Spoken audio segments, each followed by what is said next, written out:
The weekend that destroyed my marriage. My name's Tyler, and I've been married to my wife, Emily, for almost 10 years now. We met through mutual friends and had this instant connection, the kind where you think, wow, this is the one. She's sharp, funny, and let's face it, she knows how to command a room. Emily works in corporate law, and I've always admired her ability to handle stressful situations with ease. For most of our marriage, I thought we had it all figured out. Sure, we had our ups and downs, like any couple, but nothing too major. In fact, for the last couple of years, we've even been doing these separate vacations. It wasn't something we planned, but it just kind of happened. She'd go off with her friends for a girls' weekend or a work conference, and I'd take a week to do some solo hiking. We thought it was healthy, you know. Time apart makes the heart grow fonder, or at least that's what we told ourselves. But lately, something's changed. Emily has been acting a little different. At first, it was small things, staying late at work more often, or texting people during dinner. She's always been private, but now her phone never leaves her hand, and when I walk into a room, she immediately locks it or turns it face down. I noticed her snapping at me over things she used to laugh off, like I'm the one making her life difficult. We're not fighting more, not really, but it's like this distance has crept in. And the worst part? I can't pinpoint when or how it started. I keep thinking it's just the stress from her job. She's always under pressure, always managing some big case or late-night deadline. But deep down, I know there's something more. So, this weird feeling I had about Emily, it didn't go away. If anything, it kept growing. I tried to ignore it at first, convincing myself that I was just being paranoid. But you know that gut feeling? The one that gnaws at you, even when you're trying to pretend everything's fine. Yeah, that was me. It all came to a head about 2 months ago when Emily suggested going on another one of her solo trips. It wasn't out of the blue, she'd done it plenty of times before, but something about how she brought it up this time felt off. She was almost too casual, you know. Like she was testing how I'd react. Hey babe, I'm thinking about taking a weekend with the girls again. You mind? Normally, I wouldn't have blinked, but this time, I found myself hesitating. My mind immediately went to her phone, the late nights at work, the sudden shift in her mood lately. She wasn't being the Emily I knew. Sure, where are you guys going? I asked, trying to keep my voice light. Just up to the cabin, you know, the one we stayed at last year, she replied without missing a beat. But here's the thing, Emily and I hadn't been to a cabin last year. We hadn't gone on any kind of vacation together for a while, actually. I opened my mouth to call her out on it, but something stopped me. I don't know why, but I let it slide. Sounds fun, I said, trying to push the unease down. She smiled, but it didn't reach her eyes. And that was it. She packed her bags, kissed me on the cheek, and left that Friday morning like everything was normal. But nothing about it felt normal. I couldn't shake the nagging feeling that she wasn't telling me the full story. Why lie about something so small? Why did it feel like she was pulling away from me, slipping through my fingers? After she left, I sat on the couch, staring at the door long after she was gone. That weekend, I kept busy to distract myself, watched some movies, hit the gym, and caught up with some friends. But every time I looked at my phone, I found myself wondering what Emily was up to. Was she really with her friends?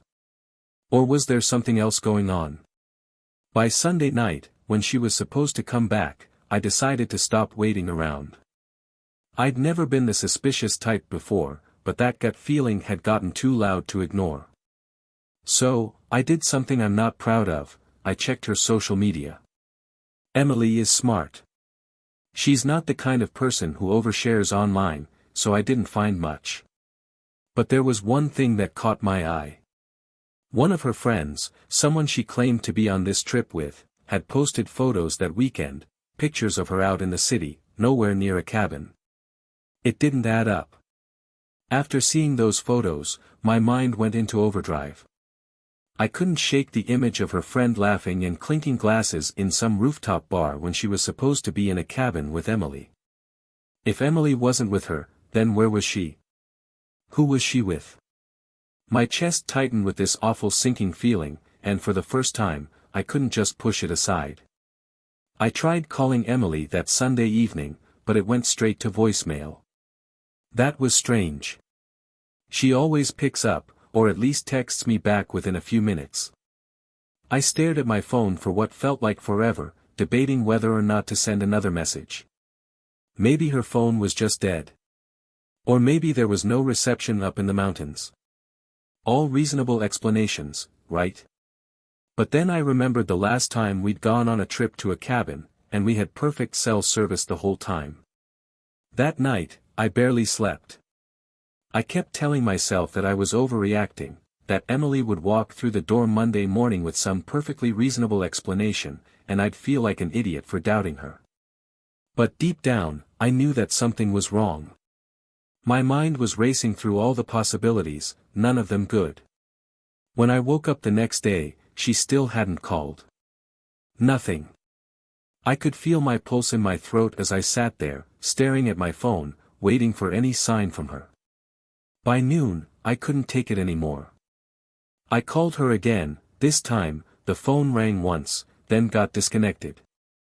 My stomach twisted. What the hell was going on? I decided to check something I hadn't before, her location sharing. A few years back, we'd synced our phones when we were out hiking, just in case one of us got lost. I hadn't thought about it in ages, but now, I opened the app and stared at the screen. Emily's location was turned off. That's when I felt it, the full weight of doubt crashing down on me. I didn't want to believe it, but I knew something was seriously wrong. She was hiding from me. The woman I had spent the last 10 years of my life with was deliberately keeping me in the dark. It was around 5 p.m. when Emily finally walked through the door, wearing that same practiced smile that had been bugging me for weeks. She looked fresh, not tired like someone who had just spent a weekend roughing it in a cabin. "Hey, babe," she said, dropping her bag by the door. "Miss me?" I tried to keep my voice steady, acting casual, but I could hear the edge creeping in. "Yeah, so how was the trip?" She shrugged, kicking off her shoes. "It was good. Just what I needed. We stayed up late talking, and the cabin was super cozy." I stared at her for a second, trying to figure out how she could lie so effortlessly. My mind was screaming at me to confront her right then, to call her out on everything, but my mouth wouldn't move. I just stood there, nodding like a fool, wondering if the woman I thought I knew so well had been playing me all along. "Sounds nice," I finally muttered, though nothing about this felt nice at all. And that's when I made the decision, I needed to know the truth, no matter how much it hurt. That night, I could barely look at Emily. She seemed completely unfazed, like she had come back from just another casual weekend. She asked me about my own plans, what I'd been up to, but my responses were short, distracted. I could feel the distance between us, and it was growing fast. As we sat down for dinner, my mind kept spinning. Should I just confront her? Lay everything out on the table, the weird behavior, the turned-off location sharing, the fake story about the cabin? But part of me wasn't ready yet. I needed more. I wanted to be absolutely sure before I said something I couldn't take back. So, I played along. I acted like everything was normal, and Emily seemed to buy it. But my gut told me to stay alert, to watch for any slip-ups. And sure enough, she gave me one. We were halfway through eating when she casually mentioned her weekend, describing some hike she'd supposedly taken with her friends. "We went to this amazing lookout point on Saturday," she said, poking at her food. "The view was incredible, totally worth the climb." I nodded, but something about the way she said it felt rehearsed, like she was trying too hard to paint a picture. My heart started racing again, but I forced myself to stay calm. "What was the trail called?" I asked, trying to sound as casual as possible. She blinked, just for a second. I can't remember. One of the girls knew the way, and I just followed along. That hesitation, it was small, but I caught it. She didn't expect me to ask details, and now she was scrambling. It was the first real crack in her story. After dinner, Emily went to shower, and I saw my opportunity. Her phone was on the kitchen counter, unlocked. I knew I shouldn't, but I couldn't stop myself. I grabbed it, my hands shaking as I quickly scrolled through her messages. There were a few random texts from work, some group chats with her friends, but nothing out of the ordinary. And then I saw it, a conversation with someone I didn't recognize. A guy named Ben. I clicked on the thread, my heart pounding in my ears. It wasn't long, just a few messages, but they were enough to confirm what I had feared. He had texted her the night before, "I had a great time this weekend. Can't wait to see you again." My stomach dropped. I scrolled up, looking for more context, but the messages above were deleted. It was like Emily had erased everything except that one final message. She was cheating. I put her phone down, my head spinning, trying to make sense of it all. She'd lied to me, lied about where she was, who she was with, and now it was clear that this trip had nothing to do with her friends. She was with this Ben guy. When she came back into the room, wrapped in a towel, I froze. Part of me wanted to confront her right then and there, but I still wasn't ready. I needed more than a vague text to truly understand what was going on. The tension between Emily and me had been growing ever since I found that message from Ben. Every little thing she did now felt suspicious, calculated, and I could barely look at her without imagining the lies beneath her calm exterior. But I stayed quiet, until one night, the perfect storm hit. We were sitting on the couch, watching TV, when her phone buzzed. Normally, she would just glance at it and let it go, but this time, she jumped up, grabbing it with this urgency that sent a chill through me. I couldn't stop myself. "Who was that?" I asked, keeping my tone as neutral as I could, but my voice wavered. She hesitated, just for a second. "It's work," she said, but didn't look up from the screen. "I've got a client meeting in the morning. I need to prep." Something snapped inside me. I couldn't hold it in anymore. "Emily, what the hell is going on? Who is Ben?" Her whole body froze. The air in the room felt like it had just been sucked out. For a split second, I saw a panic flash across her face, but she quickly covered it with a forced smile. "What are you talking about?" she said, her voice too calm. "Ben. From work. He's one of my colleagues." "Don't lie to me," I snapped, standing up. "I saw the message. I know you didn't spend the weekend at that cabin with your friends. Who the hell were you really with?" Her expression tightened, but she stayed cool, almost too cool.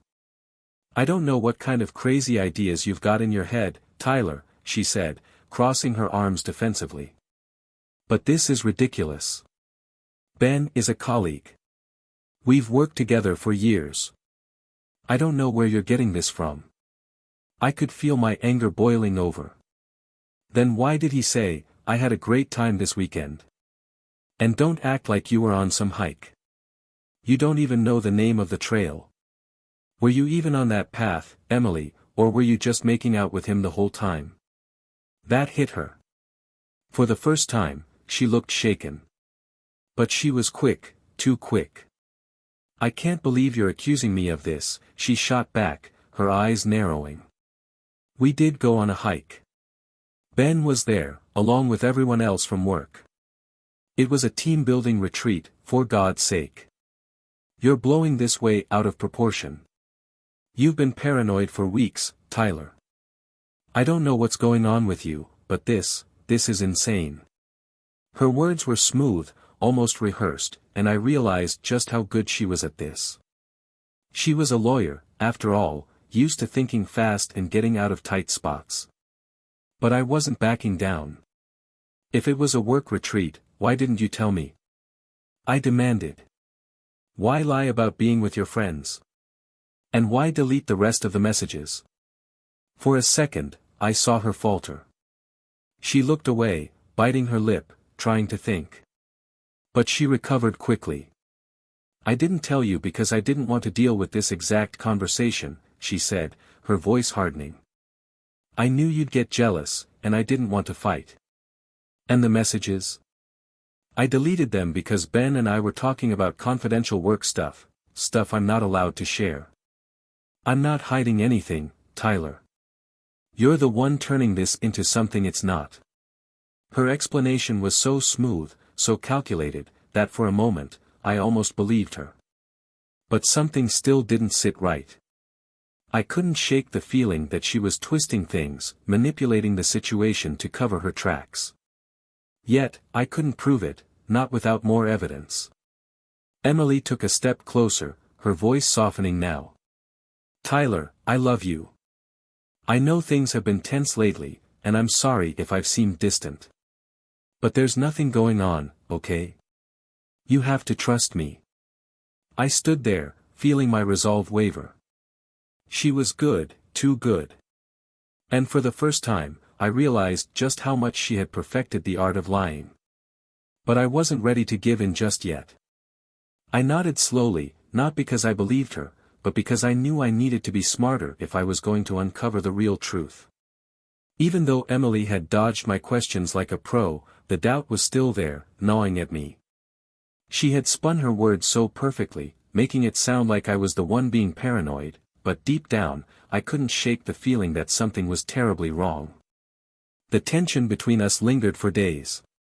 I tried to act normal, to put her explanations behind me, but every time I looked at her, the same questions kept coming back. Why had she lied? Why was she so defensive? And why did the story about Ben and the work retreat feel so rehearsed? A few days after the phone incident, I decided to take matters into my own hands. If Emily wasn't going to be honest with me, I had to find the truth for myself. I knew this was risky, but I needed answers. I couldn't keep living with the constant doubt in my mind. That night, Emily had gone out for what she claimed was a work dinner. She seemed calm, almost too calm, as she left the house in her sleek black dress, her hair perfectly done. As soon as the door closed behind her, I felt that familiar knot in my stomach tighten. I grabbed my laptop and pulled up her email account.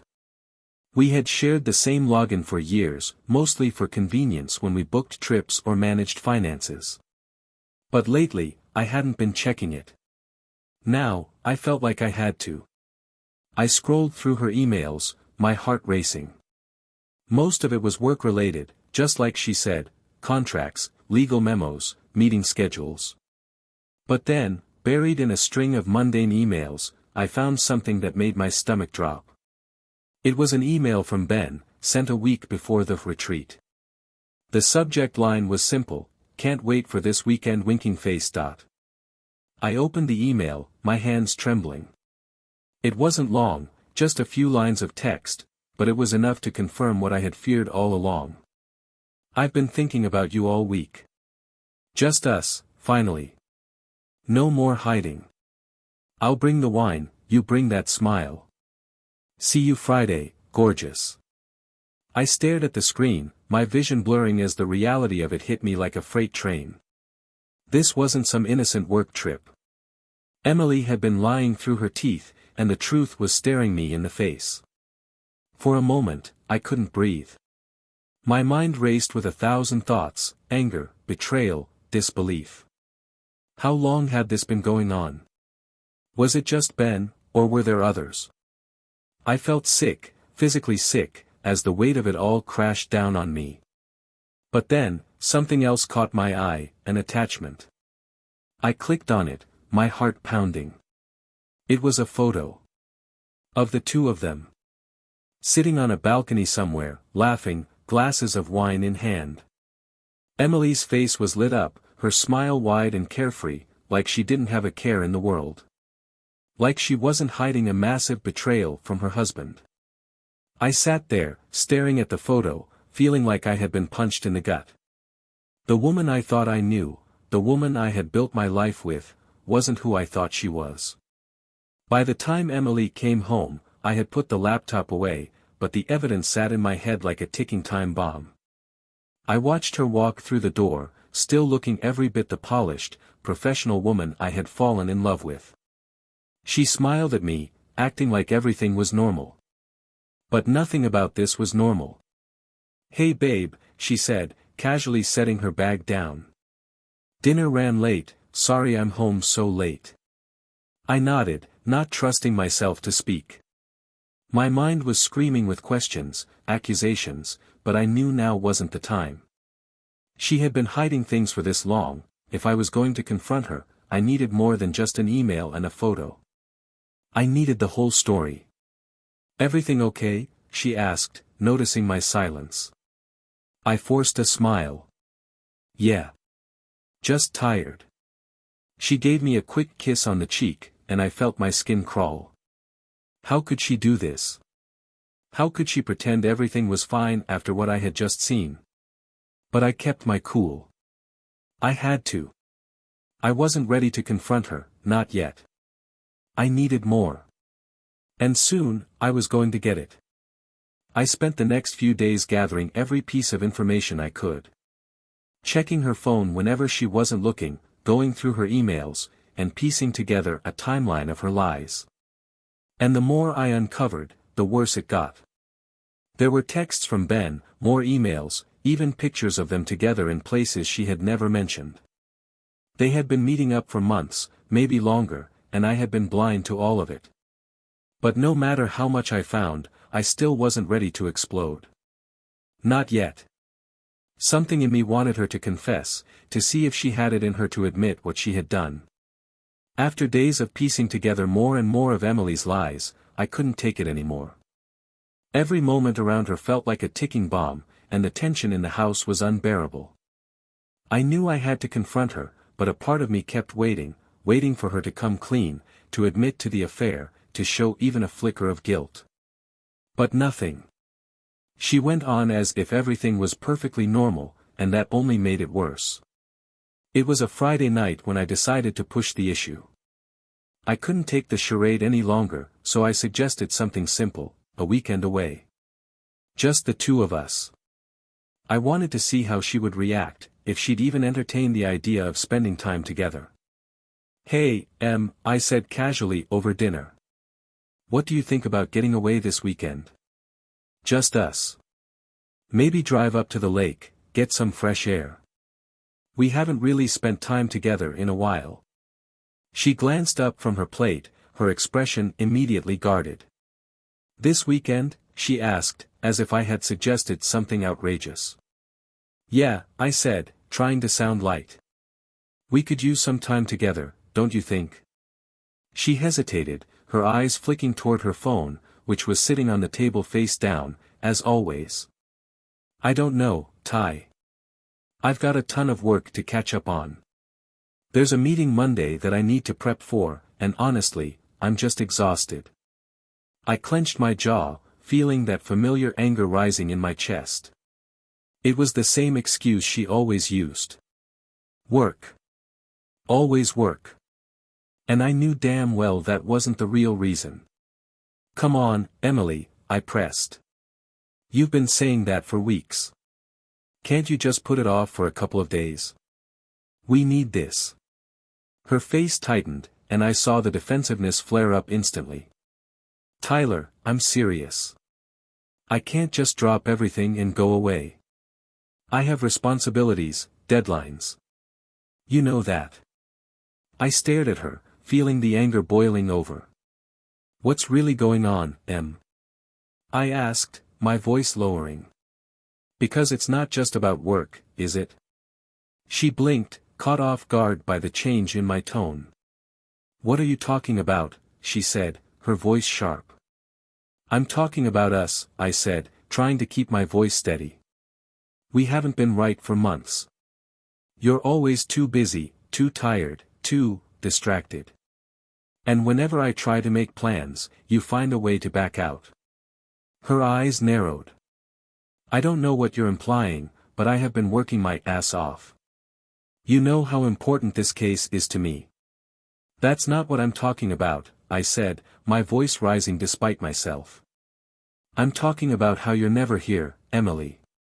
Even when you're sitting right in front of me, you're somewhere else. So why won't you spend time with me? What's really going on? She sighed, rubbing her temples like I was the one causing the problem. Tyler, you're being ridiculous. I've told you 1,000 times, work has been insane. You're blowing this out of proportion. But I wasn't backing down this time. Am I? Because it feels like you're always making excuses to avoid being around me. It feels like I don't even know you anymore, Emily. And frankly, I don't believe for 1 second that work is the reason. Her face hardened, and she slammed her fork down on the table, her eyes flashing with anger. What are you trying to say? That I'm doing something behind your back? Is that what this is about? You don't trust me? I stood up, my hands shaking with the frustration I had been holding in for weeks. What am I supposed to think, Emily? You're always hiding things, your phone, your weekends, everything. You won't even spend 2 days away with me. So yeah, I don't trust you right now. Her expression shifted, and for a split second, I thought I saw fear flicker in her eyes. But then she straightened, crossing her arms over her chest like she was the one being attacked. This is insane, Tyler. You're making a big deal out of nothing. I couldn't hold back anymore. Nothing. I found your messages, Emily. With Ben. The words hung in the air like a grenade about to explode. Her eyes widened, but she quickly tried to cover it up. Messages, she said, her voice steady but her hands twitching. What messages? Don't play dumb with me, I shot back. I saw the texts. I saw the photo of you two together. I know you've been lying to me about where you've been, about everything. She stood there, staring at me, her face blank for a long moment. And then, just like that, she snapped into defense mode. You went through my phone. Tyler, that's completely unacceptable. I can't believe you don't trust me enough to. Enough with the excuses, Emily. I shouted, cutting her off. I'm not stupid. I know something's going on, and I'm done pretending like it's all in my head. So either you tell me the truth right now, or I walk out that door. For a moment, she just stood there, her mouth opening and closing like she didn't know what to say. And then, she turned away from me, running her hands through her hair in frustration. I can't deal with this right now, she muttered. I have too much going on. This isn't the time. I stared at her, feeling the final thread of hope I'd been holding on to snap. It's never the time, is it, Emily? Without another word, I grabbed my jacket and walked out, slamming the door behind me. After storming out of the house, I found myself driving aimlessly, my thoughts racing and my chest tight. Everything I had been holding in finally exploded, and I couldn't stand to be around Emily any longer. I didn't know where I was going, but after a few minutes of driving, I spotted a bar on the corner of a quiet street. It wasn't my usual place, but I needed to clear my head. I parked the car and headed inside. The bar was dimly lit, with a few scattered patrons sitting at the counter, nursing their drinks. It wasn't packed, just a couple of people laughing in the corner and some guy hunched over a newspaper. I slid onto a stool, ordered a beer, and let out a long, exhausted sigh. For the first time that night, I allowed myself to stop thinking about Emily, about the lies, about the betrayal. Just for a moment. I sat there, lost in my thoughts, when I noticed her. A blonde woman a few stools down. She was scrolling through her phone, occasionally glancing around the room. She caught my eye, gave a small smile, and I found myself smiling back without even meaning to. Rough night? She asked, her voice soft but friendly. I chuckled bitterly, taking a sip of my beer. You could say that. She shifted closer, clearly interested in talking. You look like you've got a lot on your mind. I shrugged. Yeah, just stuff at home. Relationships. It's complicated. She nodded sympathetically. I get that. It's never as simple as people think. We started talking, nothing serious, just small talk about the weather, her job, how she was new in town. It was a harmless conversation, a brief distraction from everything weighing me down. But even as we chatted, part of me felt like I was being watched. That gut feeling I'd had with Emily was now crawling back, but I ignored it, focusing on the blonde's easygoing conversation. What I didn't realize was that someone else had noticed me. Sitting in the corner of the bar, half hidden by a large plant, was one of Emily's friends, Melanie. I didn't even see her. But she saw me. And as I was sitting there, talking to the blonde, Melanie snapped a photo of the two of us. Without hesitation, she texted it to Emily, adding fuel to the already burning fire. After finishing my drink, I thanked the blonde for the conversation and left the bar. I wasn't looking for anything more than a distraction, and while the talk had helped me breathe for a minute, I knew it wouldn't last. I headed back to the house, knowing that I'd have to face Emily again. But this time, I was prepared. When I walked through the door, Emily was waiting for me, phone in hand, fury written all over her face. Before I could say a word, she held up the screen. It was the photo Melanie had taken, the one of me sitting with the blonde at the bar. Emily's face was red with anger, her eyes blazing. "What the hell is this, Tyler?" she yelled, shoving the phone in my face. "You walk out on me, and then I find you cozying up to some random woman at a bar. Do you even care about this marriage anymore?" I could feel my blood boiling. After everything she'd put me through, after all the lies, the deceit, she had the nerve to confront me over a harmless conversation. I wasn't about to let her turn this around on me. "Seriously?" I snapped back, my voice cold. "You're going to yell at me about this? After everything you've done?" She looked taken aback, her anger faltering for a second. "What are you talking about? I haven't done anything." I cut her off. "Don't even try to play innocent, Emily. I know about you and Ben. The texts, the emails, the weekends you've been working, I know it all. You've been lying to me for months, and you think I'm the bad guy because I had a conversation with a stranger at a bar. Don't you dare." Her face paled, the anger draining from her eyes as my words sank in. For a moment, she just stood there, speechless, her mouth opening and closing like she wanted to argue but couldn't find the words. "You think I didn't see the messages?" I continued, my voice shaking with fury. "The photos of you and him together, laughing, drinking, pretending like I don't even exist. Don't stand here and lecture me about loyalty, Emily. Not when you've been sneaking around behind my back." She stammered, trying to regain control of the situation. "Tyler, it's not what you think." But I wasn't having it. "Don't. Just don't. I've given you every chance to come clean, to tell me the truth, but you've lied every time. And now you want to make this about me talking to some woman at a bar. You have no right." She went silent, her face crumpling under the weight of my words. For the first time, she looked small, unsure, exposed. The mask she had worn for so long was cracking, and the real Emily, the one who had been lying and cheating, was standing in front of me.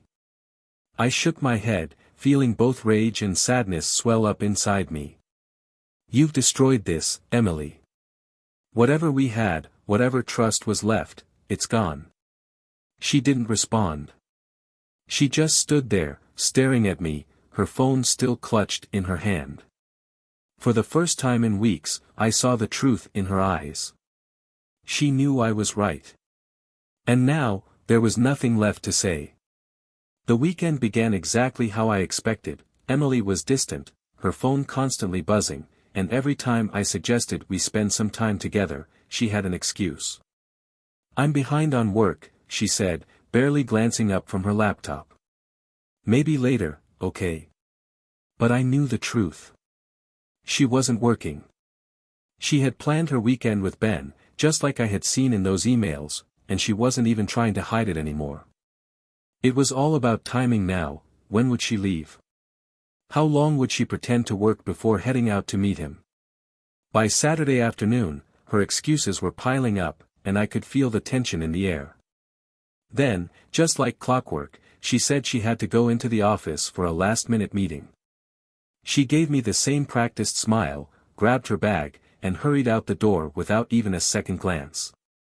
But this time, I was ready. As soon as she left, I grabbed my keys and followed her. I wasn't about to let her get away with it this time. My heart was pounding in my chest as I trailed her car, keeping enough distance to avoid suspicion. She didn't head toward her office, she was driving straight to a hotel across town, the one Ben had mentioned in their emails. I could feel the rage building inside me, but I forced myself to stay calm. I needed to see it with my own eyes.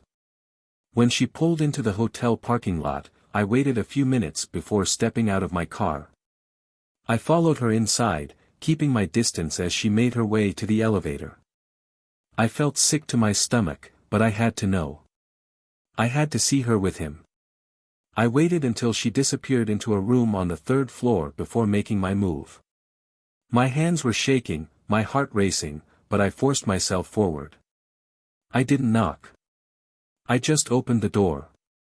There they were. Ben and Emily. In bed. Naked. The sight of them together felt like a punch to the gut, knocking the wind out of me. Emily gasped, scrambling to cover herself with the sheets, her face draining of all color as she realized what had just happened. Ben sat up, wide-eyed and speechless, frozen like a deer in headlights. I didn't give them time to react. "This is your job, Emily." I spat, my voice shaking with fury. "This is what you traded our weekend for. This is what was more important than spending time with your husband." She stared at me, her mouth opening and closing, but no words came out. She was caught. There was no way out of this. "You couldn't even bother to come clean," I continued, my voice rising. "Instead, you spread your legs in front of this, who knows what." I gestured angrily at Ben, who was still sitting there, dumbfounded and silent. "This is what you chose, Emily. You threw away everything we had for this." She finally managed to find her voice, her words tumbling out in a frantic mess. "Tyler, I'm sorry, I didn't mean for this to happen, it's not what you think." I cut her off, my face twisting with disgust. "Save it. I don't want to hear your excuses. You've been lying to me for months. You've made your choice, and now you get to live with it." She tried to get out of bed, reaching for me, but I stepped back, avoiding her touch like it was poison. Don't even try, Emily. You don't have to come home. I'll send your things by mail." Tears filled her eyes, but I didn't care. She had done this. She had ruined everything. Ben, who had been sitting silently through all of this, finally spoke up, his voice weak and uncertain. "Look, man, I didn't know." I turned to him, my eyes blazing. "Shut up. You knew exactly what you were doing. Both of you did." I turned back to Emily, my voice low and cold. "You don't get to beg for forgiveness now. You don't get to act like this was a mistake. You made your bed, literally, and now you get to lie in it." Without another word, I turned on my heel and walked out, slamming the door behind me. As I stepped back into the hallway, the anger still boiling in my veins, I realized it was over. There was nothing left to say, nothing left to salvage. Emily had made her choice, and now she had to live with the consequences. I wasn't going to be there to pick up the pieces. I walked out of the hotel, not looking back once.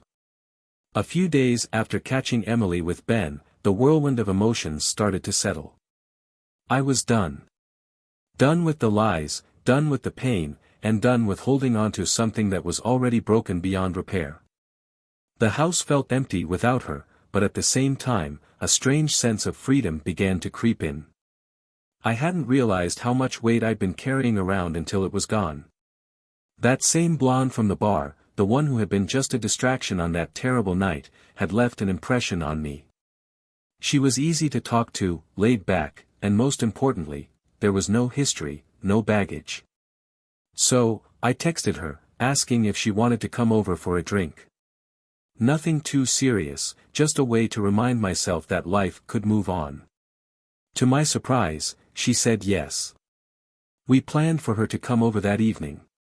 As the sun began to set, I straightened up the living room, cracked open a bottle of wine, and felt a bit of anticipation, something I hadn't felt in a long time.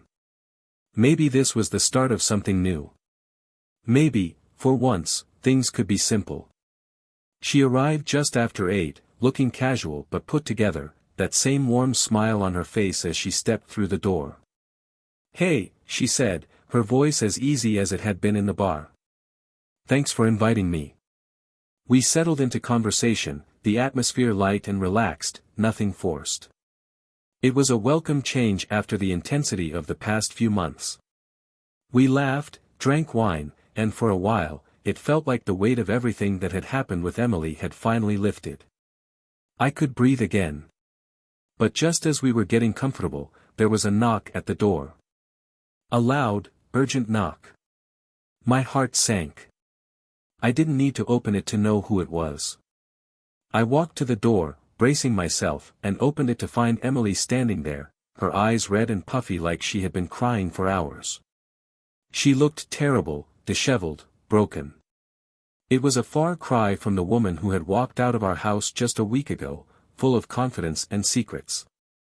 "Tyler," she whispered, her voice trembling. "Please, we need to talk. I made a mistake.